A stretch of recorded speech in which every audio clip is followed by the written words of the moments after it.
अध्यक्ष महोदय, 8 मई 2020 की वो सुबह मुझे आज भी याद है, जब सुबह सुबह मुझे फ़ोन आता है और ये जानकारी मिलती है कि 16 मजदूर जो मध्य प्रदेश जाना चाह रहे थे वो ट्रेन के नीचे आकर कुचल कर मर गए।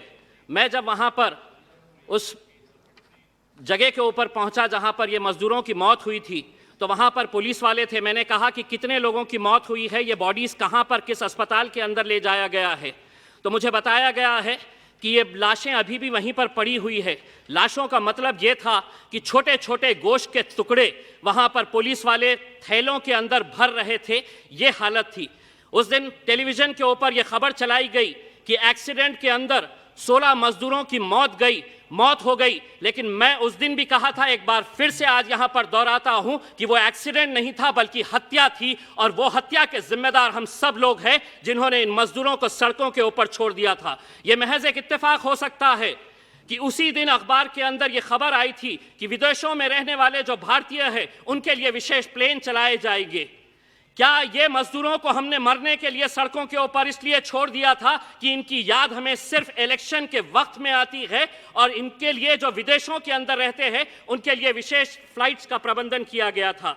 अध्यक्ष महोदय, मैं मंत्री जी से पूछना चाहता हूं, आज 6 महीने के बाद क्या हिंदुस्तान का एक भी शहर ये दावा करके कह सकता है कि हमारे पास आज पूरे वेंटिलेटर्स है, हमारा मेडिकल इंफ्रास्ट्रक्चर पूरी तरह से सक्षम है?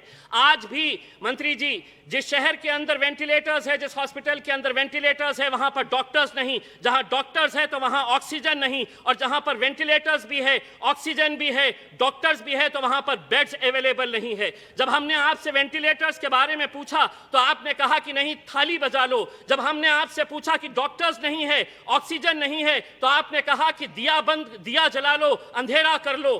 आज जब जीडीपी इतना गिर गया है तो हम सरकार की तरफ से एक फरमान सुनना चाह रहे हैं कि कब आएंगे वजीर आजम और ये ऐलान करेंगे कि अब सड़कों पर निकलो, ढोल बजाओ और ये ऐलान करो कि उठ जीडीपी, जिस तरह हमने ये कहा था कि गो कोरोना के नाम के ऊपर।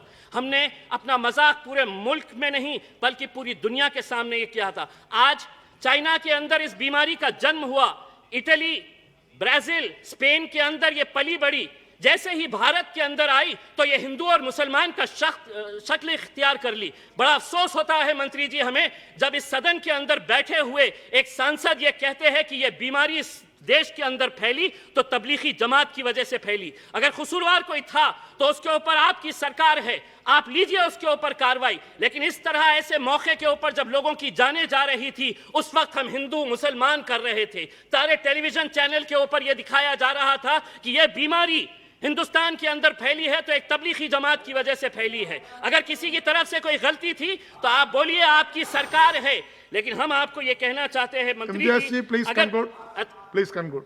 एक 2 मिनट। अध्यक्ष महोदय, आज हमें मालूम है कि संकट गहरा हुआ है।